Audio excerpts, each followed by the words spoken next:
And hello everyone, welcome on back to the channel. Thank you so much for joining me here, for clicking on the video. There's so many places that you could have been right now, but for this moment, for just a little bit at least, you chose to be here. So thank you, I appreciate that. Let's go ahead and listen to this band, Country Joe and the Fish. I Feel Like I'm Fixin' to Die is the name of the album, released 1967. And the track we're listening to here, let me pull it back up here, is maybe technically 2 tracks. I don't know, there's a little bit of a slash down the middle, but the Fish Cheer / I Feel Like I'm Fixing to Die rag, or I feel like I'm fixin', sorry. I put the G on the end and that was unnecessary. So I've never heard of the band, definitely never heard the song as far as I know, but it was recommended to me by Christine Robinson. I appreciate that. Lori McComas, Kristen Robinson, I see your name again, and hold on, I'm going to pronounce your name right, Sal Salzman. And Char Canuck. So thank you guys for the recommendation. I'm curious to hear what they sound like. In my mind, I'm just thinking country, just based off the title alone. But as you know, looks and covers can deceive. So let's go ahead and open up the book and see what lies inside. Let's dive in. Give me an F! Yeah! Give me an I! Give me an S! Yes! Give me an A! The H was low. What's that spell? Yes! What's that spell? Yes! What's that spell? Now that's an opening, huh? Yeah, come on, all of you big strong men. Uncle What in the Sam carnival help music is again. this? He's got himself in a terrible jam.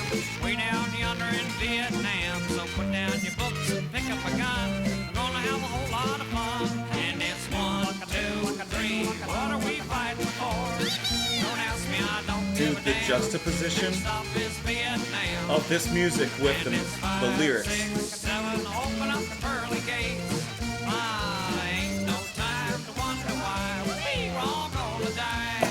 Well, come on, General, let's move fast. The old big chance has come at last. Gotta go out, get those reds. The only good commie is the one that's dead. And you know that peace can only be won when the golden wall of the kingdom come. And it's 1, 2, 3. What are we fighting for? Don't ask me, I So don't different give a than what I was damn. thinking. Next stop is Vietnam. And it's 5, 6, 7. Open up the pearly gates. Well, there ain't no time to wonder why we're all gonna die.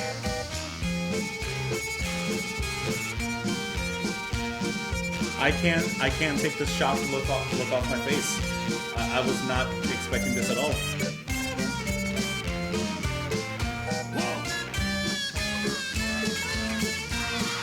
That guitar does sizzle though.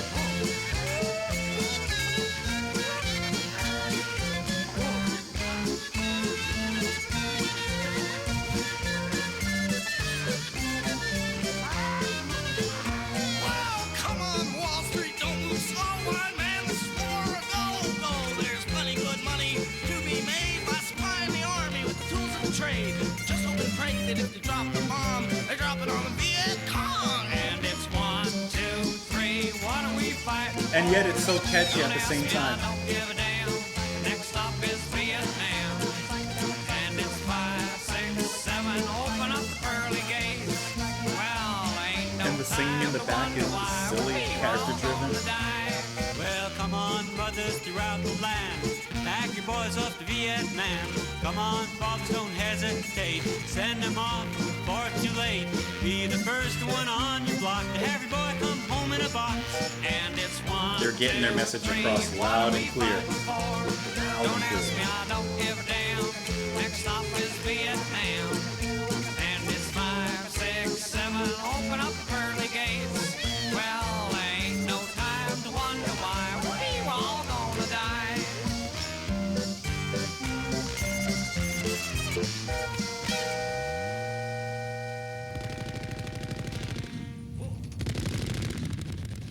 It's all fun and games.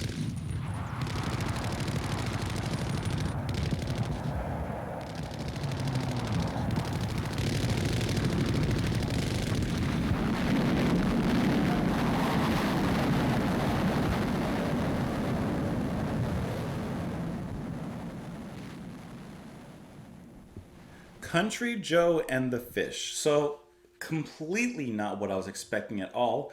And yet we got something so meaningful, so deep. Let's start with the obvious, I guess. Musically, this is definitely not what I was expecting, and I would doubt that all of their music sounds like this. But this sounds like it was made for a reason, made with a message, and I think, like I said before, that message comes across very clearly. So this is definitely an anti-war, specifically anti-Vietnam song, which there was a lot of at the time. And I think that they got their message through with such clarity. I think they did a great job in presenting it. So take, for example, first of all, the type of music that they're playing here, right? This is like carnival, polka kind of music. And when you think of a carnival, you're thinking of fun games and just having a great time, right? So you have that positive energy musically that's going on here. Which, by the way, I like the guitar. I like how it's playing those notes there. Think of not a Ferris wheel, but a merry-go-round and that kind of thing. Like you're just seeing positivity, smiles, and fun. But the lyrics and what they're talking about is the complete opposite. It's sung and said in a very sarcastic way. Just going back up to the lyrics here. Well, come on, all of you big strong men. Uncle Sam needs your help again. Got himself in a terrible jam way down yonder in Vietnam. So put down your books and pick up a gun. We're gonna go have a whole lot of fun. Even the way that's delivered, obviously with sarcasm, is a little bit propaganda driven in the way that's being delivered, right? And the way that they're presenting this, I think, is just so cool. Put down your books, pick up your gun. Like, they're getting their point across so good. By the way, before we go any further, I also really enjoyed the way they opened the song with the, I'm assuming, live recorded, call and response, spelling out fish. Even though I'm not quite sure what that means in context of the song, but maybe it's not meant to be put in context of the song since there is a slash between the fish cheer and feel like I'm fixing to die rag. So getting back to the music here, I really enjoyed that direct contrast. There's a lot of songs. There's a lot of songs that do that, where the music is either very cheerful, happy, but the lyrics somber, perhaps depressive. There's some reality in them, and I think the band did a great job of presenting that. The lyrics, like I said, are really, really good, and it's 1, 2, 3. What are we fighting for? Don't ask me. I don't give a damn. Not my next stop is Vietnam.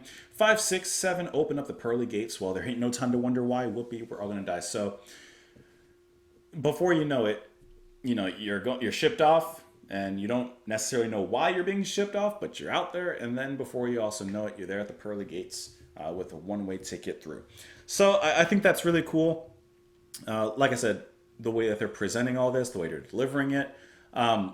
Also, one thing I thought of is, when you think of a carnival, and especially with the way that the lyrics are delivered, it kind of sounds like it's from the point of view of like a ringleader or the master of ceremonies. When you're walking down a carnival, all the people are on the side and they're like, come on, come and do our thing, play our game or whatever. It's almost like in here, the government, I guess you could say, is the one doing that, the one pulling these young people to come and fight for them and die for whatever reason that they don't even know.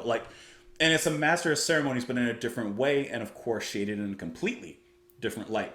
And this is interesting. Well, come on, generals, let's move fast. Don't give them a chance to think, right?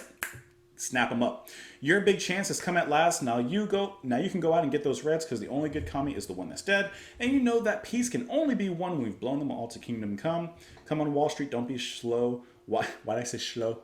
Why, man, this is war, go. There's plenty good money to be made by supplying the army with the tools of the trade, right? War is a great way to make money, I've heard.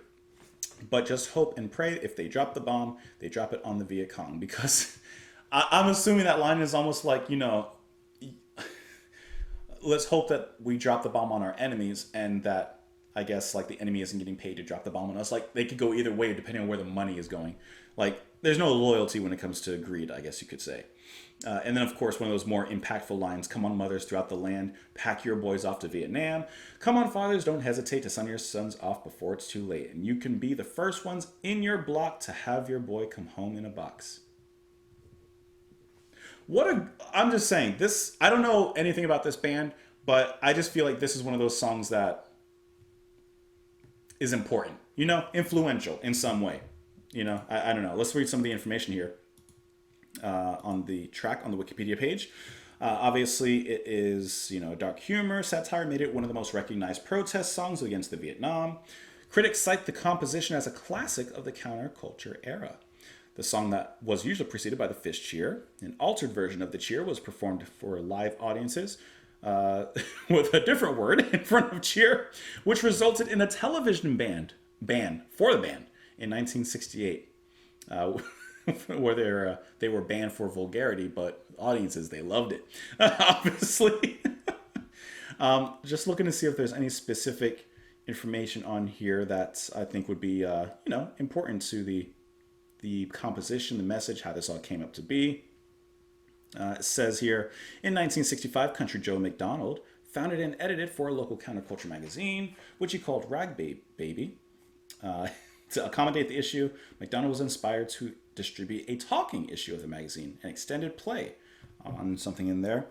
And I guess that's kind of where the inspiration came for this song. Let's see, just see if there's anything else. Woodstock performance. 1969, McDonald made an unexpected solo performance of The Cheer at the conclusion of his set list. McDonald was augmented with a Yamaha guitar, blah, blah, blah. Copyright lawsuit. In 2001, the heirs of the New Orleans jazz trombonist Kid Ory launched a lawsuit against Country Joe McDonald, claiming that the music for the song constituted plagiarism of Muskrat Rumble, recorded in 1926. But in 2005, the court dismissed the suit, saying that he waited too long to make that claim.